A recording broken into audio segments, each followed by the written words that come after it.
ஒரு task big pass கொடுத்துருக்காரு. என்னென்னா, இந்த வீட்டிலேருந்து நீங்கள் வெளியே போகிறப்போ யாரோட ஃப்ரெண்ட்ஷிப்பை செரிஷ் பண்ணி அவங்கள லைஃப் லாங் எடுத்துகிட்டு போகணும்னு நினைக்கிறீங்க, ஆனால் ஸ்ட்ரிக்டாக ஒரே ஒரு பேர் மட்டும்தான் சொல்லணும் அப்படின்னு சொல்லி பிக் பாஸ் சொல்லிட்டாரு.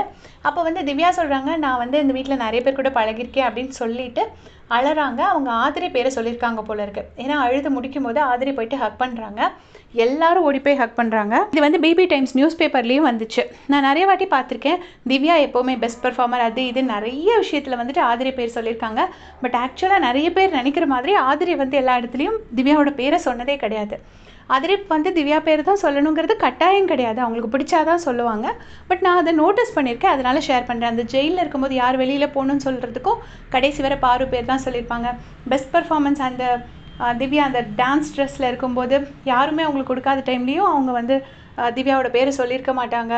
இப்படி நிறைய இடத்துல திவ்யா அதே மாதிரி டைட்டில் வின்னராக கடைசி யார் நிற்கணுங்கும் போதும் அரோரா பேர் தான் சொல்லியிருப்பாங்க. அது அவங்களோட சாய்ஸ் இருந்தாலும் நான் அதை ஜஸ்ட்டு ஷேர் பண்ணுறேன்.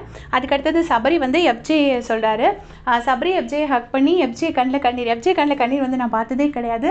அதுவும் இந்த பிபி டைம்ஸ் நியூஸ் பேப்பரில் வந்துருந்துச்சு. எஃப்ஜே கண் கலங்கி உட்காந்துருக்கிற மாதிரி.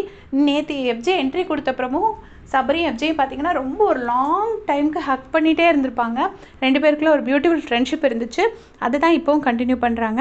அதுக்கப்புறமா ஆதிரை வந்து அரோரா பேர் சொல்கிறாங்க. துஷார் வந்து அரோரா பற்றி சொல்லும்போது அழறாரு.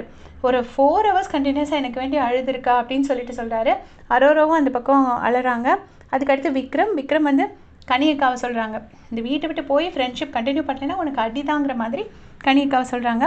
அதுக்கப்புறமா அப்சரா வந்து வியானாவை சொல்கிறாங்க. அண்ட் சுபிக்ஷா வந்து வியானாவோட பேர் சொல்கிறாங்க. எனக்கு கண்டிப்பாக அவளோட ஃப்ரெண்ட்ஷிப் வேணும்னு ரொம்ப ஸ்வீட்டாக இருந்துச்சு அந்த மொமெண்ட் பார்க்குறதுக்கு. ஏன்னா வியானா வந்து கொஞ்சம் சரியாக பேசலை ரீஎன்ட்ரியில். பட் சுபிக்ஷா சொன்னோடனே வியானா ரொம்ப ஹாப்பி ஆகிட்டு போயிட்டு ஹக் பண்ணுறாங்க. கடைசி கெமி வந்து சபரியை பற்றி ரொம்ப இமோஷனலாக பேசுகிறாங்க. அவன் பேசலைன்னா நான் உடஞ்சி போயிடுவேன் அப்படிங்கிற மாதிரி. கெமிக்கும் சபரிக்கும் ஒரு பியூட்டிஃபுல் பாண்ட் இருந்திருக்கு. நான் அதை ஆக்சுவலி ரொம்ப பார்த்தது கிடையாது லைவில். அதை வந்து இன்றைக்கி அவங்க ஷேர் பண்ணி ரொம்ப அழுறாங்க. நீங்கள் சொல்லுங்கள், இந்த வீட்டில் யாரோட ஃப்ரெண்ட்ஷிப் உங்களுக்கு ரொம்ப பிடிக்கும்னு மறக்காமல் கமெண்ட் செக்ஷனில் சொல்லிட்டு போங்க. தேங்க்ஸ் ஃபார் வாட்சிங்.